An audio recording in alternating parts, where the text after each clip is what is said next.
everyone has heard of the 10 Commandments, the list of thou shalt nots found in the Bible. Jesus saw in these commandments not onerous burdens, but guardrails and guideposts designed to help us experience the good and beautiful life. Words that set safe boundaries, create order out of chaos, help communities live peacefully, and protect us, often from ourselves. Every thou shalt not was intended to point to a life-giving thou shalt.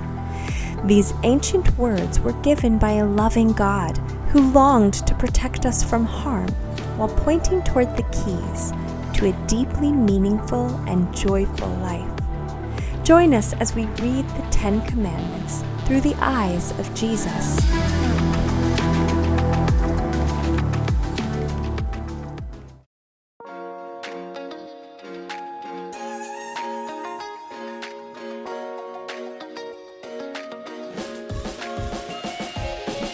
About 10 years ago, there was a story that came out about a couple who celebrated their 80th anniversary. 80 years together. That's incredible, isn't it? At the time, they were the oldest, longest married couple in the United States. The couple, John and Ann Batar, made it to over 85 years together before John passed away just short of their 86th wedding anniversary. And at the time of John's death, they were still living together on their own. Ann died not that long after John, and the picture that you see on the screen is John and Ann on their 83rd wedding anniversary. They were asked at their 80th anniversary, what does it take to stay married for 80 years? And I want to read you John's answer. Get along, compromise, live within your means, and be content. And let your wife be the boss. Ann countered very quickly, we don't have bosses in this house. And I hope you can imagine John having a twinkle in his eye when Ann said that. Ann added, how can you not feel God is right there with you and blessing you when you have a life like we have had the chance to live here in this place? Now, John and Ann were devout Christians, and in talking to them, John added yet again, we live with contentment. We don't live beyond our means. Contentment. Now, that was so important to John that he mentioned it twice as the key to making it to over 80 years of marriage. We don't live beyond our means, we live with contentment. And that brings us to our first question for discussion today. It's an opportunity for marriage advice, whether you're married or not. 80 years is a long time, right? What do you think it would take to make it that long?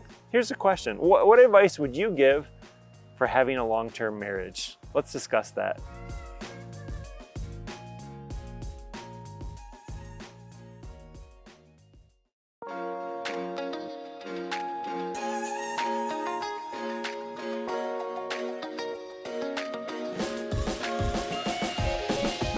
Today we're going to be talking about Commandment 10 of the 10 Commandments. We made it!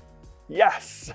This may be the longest series we've ever done at Sycamore Creek Church. And as we wrap up today, a reminder that these are not the 10 burdens. These are not about God trying to steal our joy and our fun. These are guidelines to protect us from harm and guideposts that point us in the right direction for what it means to be fully human. And the final commandment of the 10 Commandments addresses the exact opposite of contentment, coveting, by saying simply, do not covet. Will you say this command with me? Do not covet. And we're going to work together today to live out and to understand what it means to not covet. But first, let's review one final time the commandments we've covered so far. We've been working on memorizing these, and well, if you can do them all from memory, say them along with me. If you need to read them, well, you can still say them along with me. You must have no other gods before me. Do not make an idol for yourself. Do not use the Lord your God's name as if it were of no significance. Remember the Sabbath day and treat it as holy. Honor your father and mother. Do not kill. Do not commit adultery.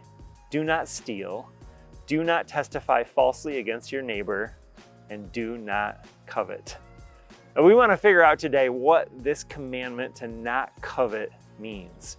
So we'll go back to when this commandment was written at the time of Moses and the Israelites. So we'll look at what this commandment meant to them and what it meant to Jesus when he was reading and reinterpreting the Old Testament and the commandments. See, Jesus was great at taking us to the heart of the matter, not just to the thing that we weren't supposed to do, but the thing we're positively supposed to do. And for today, Well, that's contentment, to live with contentment. And remember that the 10 Commandments are in 2 places in the Bible. So they're in Exodus 20 and in Deuteronomy 5. And in those passages, there are 2 different Hebrew words that are used for coveting. The first word is hamad. Can you say that with me? Hamad. This word typically means to strongly desire something. It's to desire something so much that you're willing to do anything to have it. And it's not just that you really want something. Hamad is being willing to do whatever it takes to get that something. And that can be a good thing. You can have ambition in your life for something good, and you'll do whatever it takes to accomplish that good thing. But in terms of this commandment, hamad is doing whatever it takes to get something that, well, maybe you're not supposed to have. Hamad may lead to taking something from your neighbor who has something that you want. It could be focusing your mind on something, well, that maybe isn't even good for you. Thus, the Common English Bible translates this commandment as, do not desire and try to take. And then just a few words later in Deuteronomy, it says, you shall not set your desire on your neighbor's house or land, his male or female servant, his ox or donkey, or anything that belongs to your neighbor. And in the second case, set your desire is from another Hebrew word, avah.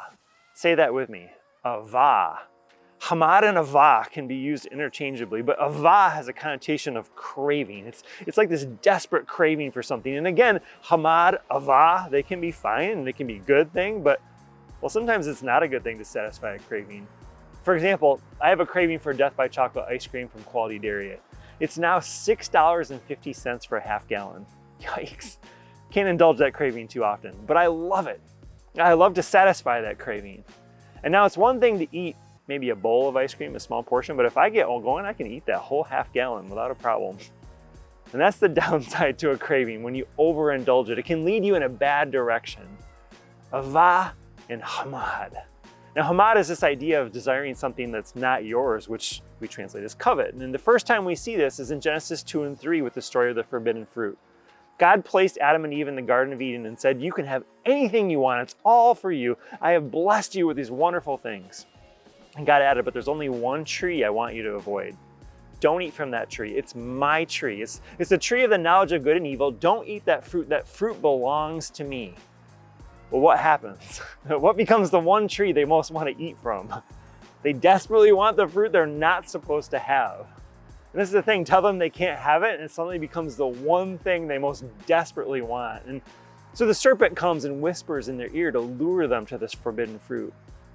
Look how beautiful it is. Did God really tell you not to eat it? And if God did, God didn't really mean it. And by the way, if you eat it, you're going to become like God.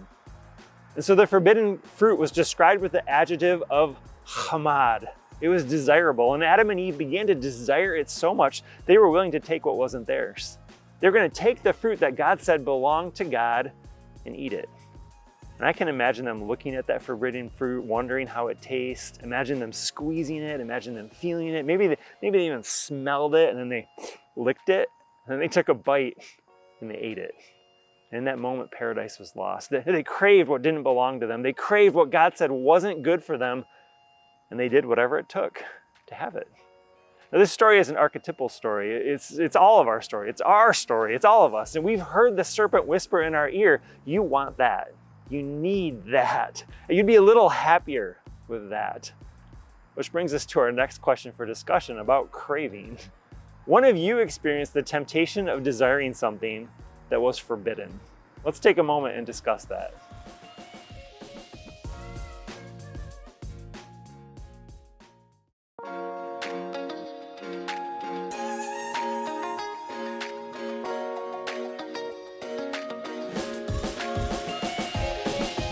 Hamad and avah.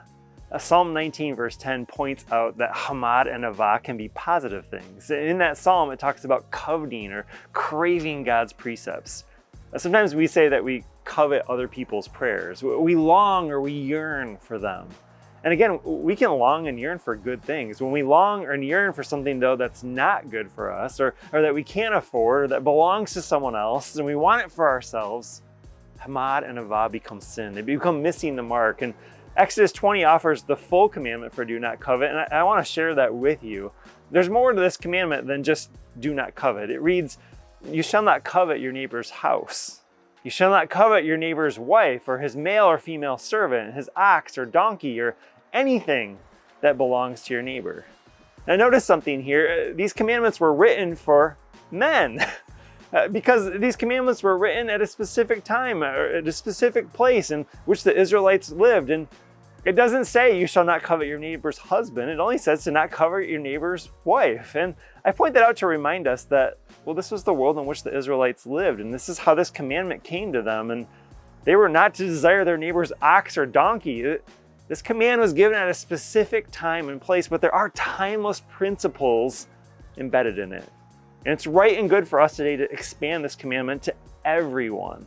To say, don't covet your neighbor's home still rings true. And we can adapt this easily. Do not covet your neighbor's spouse. An ox and donkey can become, well, do not covet your neighbor's Ford or Chevy or whatever it might be, their Lexus or their Tesla. Do not covet anything that belongs to your neighbor. One of the greatest examples of this in the Bible, and there are many, is of King David. King David was standing at the rooftop of his palace, and the palace would have been one of the tallest buildings, allowing you to look down on everyone else. And he's looking down on his neighbors, and the men in the city have gone off to war to fight for him, and the women are still around. And as David is looking, he looks from his roof and he sees a woman, Bathsheba, taking a bath. Now, Bathsheba is the wife of Uriah, who's off fighting for the king, and David sees her and he can't stop thinking about her. He wants her, he craves her, he desires what isn't his. He desires what doesn't belong to him. And King David ends up sending his servants to her house to get her, and she comes to him, and, well, was there consent? I doubt it. David takes advantage of his power and status. David forces himself on Bathsheba, and she becomes pregnant. And David becomes desperate. How is he going to hide this? So he has Uriah come home, and so that Uriah can be with his wife. But Uriah won't be with his wife because his fellow soldiers are on the front lines. And so, well, David sends Uriah back to the front lines with a sealed note for his generals. And in that note, David orders his men to withdraw from Uriah, leaving him in the front to be killed. This is coveting. It's desperately longing for something that's not yours. It's wanting something that doesn't belong to you and just taking it. And it brings harm to yourself and to other people in the process.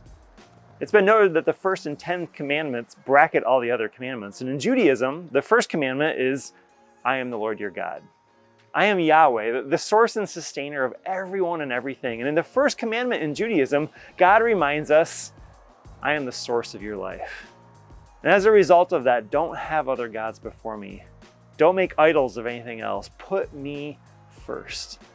The setup for the 10 commandments is your heart and your priorities. And well, then today we get to the last commandment. And the last commandment, again, is about your heart and about your priorities. It's saying, don't covet, don't crave anything else. Don't covet what your neighbor has. Don't covet what you're not supposed to have. Now, why is that?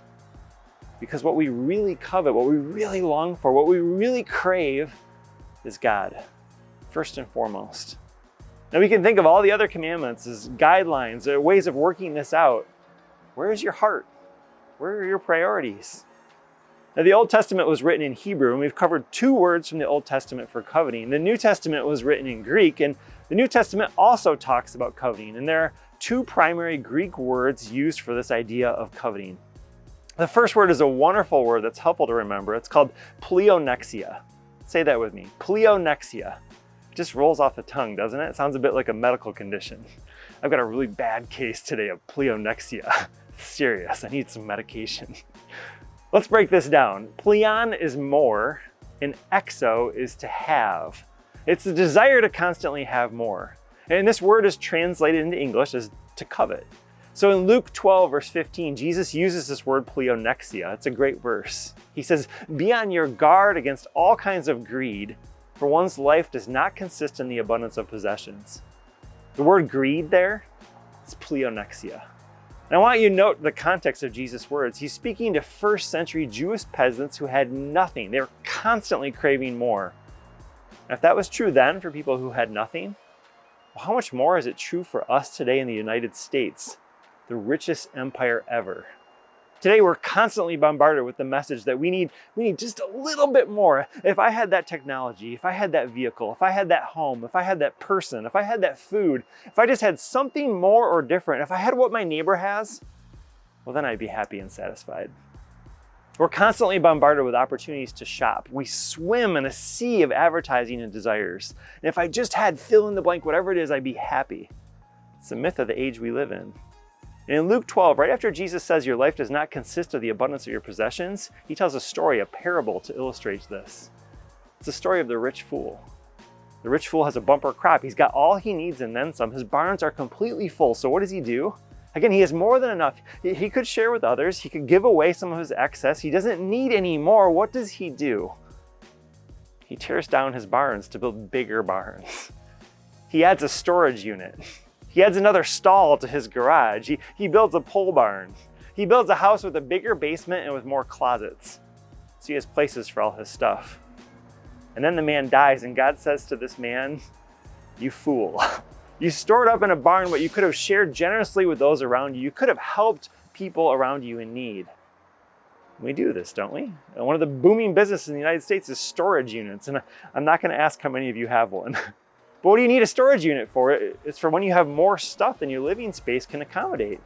We literally rent space for our stuff. I know so many kids who don't want all their parents' stuff when they die. I'm right there myself.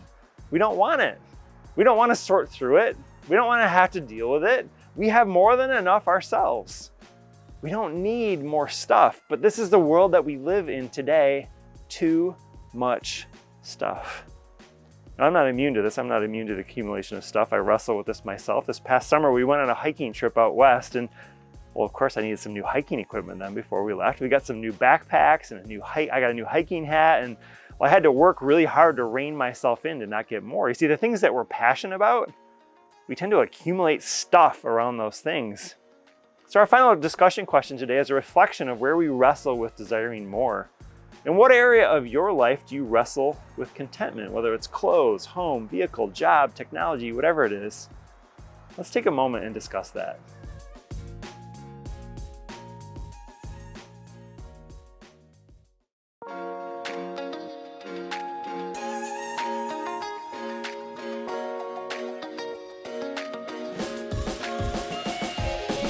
There are two tents that you can live in, and this takes us back to the story about John and Ann from the beginning of the message. There are two tents that you can live in, and well, this is an appropriate idea, right, for Labor Day weekend where a lot of people are camping. You can live in the tent of discontent. Ugh, I hope you're noticing my bad pun there. In this tent, you never have enough. The grass is always greener. The Joneses are always getting something that you wish you had, the tent of discontent. Or you can live in the tent of contentment. Oh man, these are bad, aren't they? Contentment. You have to decide. You have to figure out what to do to live in the tent of contentment. And well, this is choosing a tent, and it makes a huge difference in your life. Paul, an early missionary for Jesus, wrote from a prison cell of all places. He wrote a letter to the church at Philippi, and it's called his letter of joy. Paul wrote, "I've learned to be content with whatever I have. I know what it is to have little. I know what it is to have plenty. In any and all circumstances, I have learned the secret of being well-fed and of going hungry, of having plenty and of being in need." Now, Paul mentions the secret of contentment. What's the secret? I can do all things through him who strengthens me. That's it. That's the secret. And it's not really a secret. It's to focus on Jesus with everything we have. It's to live and move and have our being in God. And thus Jesus says to us, "Therefore I say to you, don't worry about your life, what you'll eat or what you'll drink or what your body or what you'll wear. Isn't life more than food and the body more than clothes? Your heavenly Father knows you need them. Instead, desire first and foremost God's kingdom and God's righteousness, and all these things will be given to you as well." You see that word desire? There's our second and final covet word in the New Testament. You've been wondering when we get to it, wouldn't you? It's zeteo. Zeteo is to seek or to desire or to covet, and it's the key to contentment. It's to fix our eyes on God's first, to zeteo God above all else. This is why Jesus says the most important thing, which we repeat to you quite often, is love the Lord your God with all your heart, with all your soul, with all your mind.